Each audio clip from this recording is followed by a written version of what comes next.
At last, brother, it's down to us, ironically, to tell our tale. Aye, it is, brother, and if it likes the whale's song in the snow bear's cave, our stories told by the sharks moved and swallowed up by the jaws of war. Absolute cat's piss. Apologies for my French there, lads. Not at all. Carry on as you were. What do you mean, cat's piss? I think he means, John, that you're talking absolute garbage. Stay out of this, Jacob. This is between me and Martin. I would listen to him, Jacob.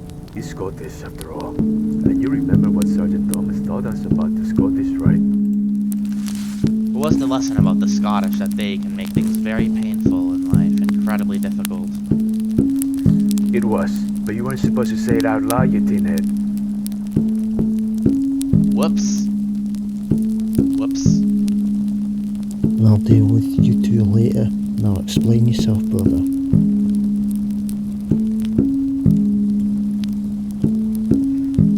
Brother, war has poisoned your soul, tainted your heart and conflicted your memories.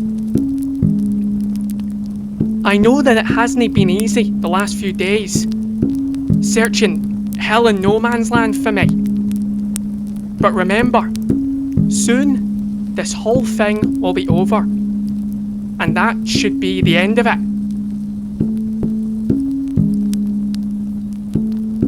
Brother, my heart is not misled or misguided in my actions and beliefs, nor in mind clouded by this endless battlefield.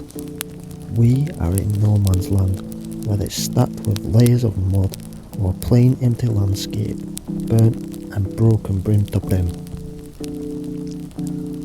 Brother Martin and John, I respect and understand that we have been changed, but we're not here to discuss that.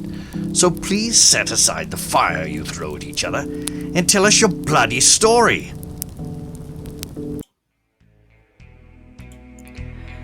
Many years before now, me and my brother John were walking down the hill of our farm, passing apple trees and brushes, on the way to the tall, dark wooden inn that we called home.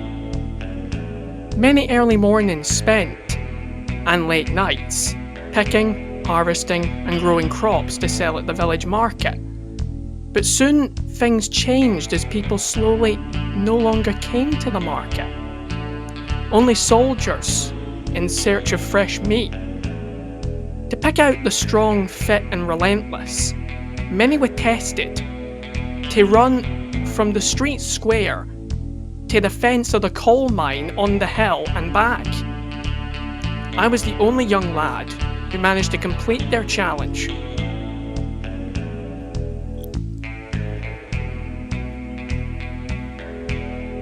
After he was offered a position, he returned home to let mother and father know his news, even though I informed him with many stern remarks that after our uncle being lost in the previous conflict, mother might not be happy to hear that one of our golden boys was thinking of going to war.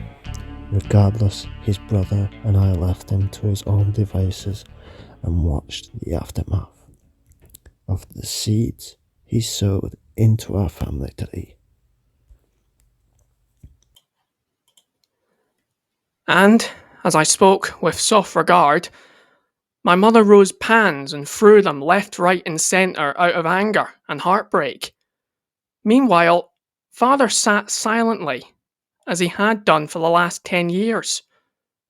This wasn't his fault, as many moons ago he had a terrible accident that left him bare and lifeless. Still, we cared for them, as any son would, but this made mother's rage even more poisonous, as like the empty space where uncle used to sit, soon I would leave another.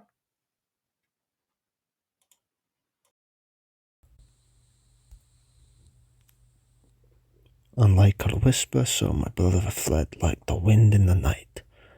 Soon at the table mother, father and I broke bread, but I snatched my piece from the thick loaf. I reached over as to offer some to my brother, but then came to know that the chair was empty, as miner's casket.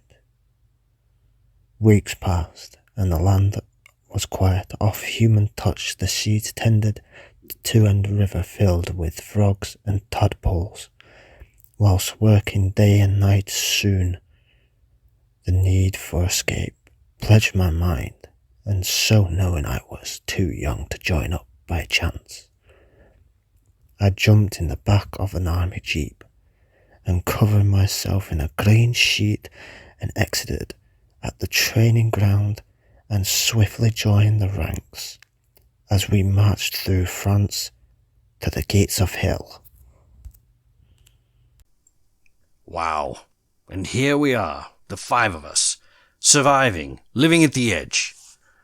I tell you, boys, I don't know whether we'll make it or not, but this moment is one for the history books.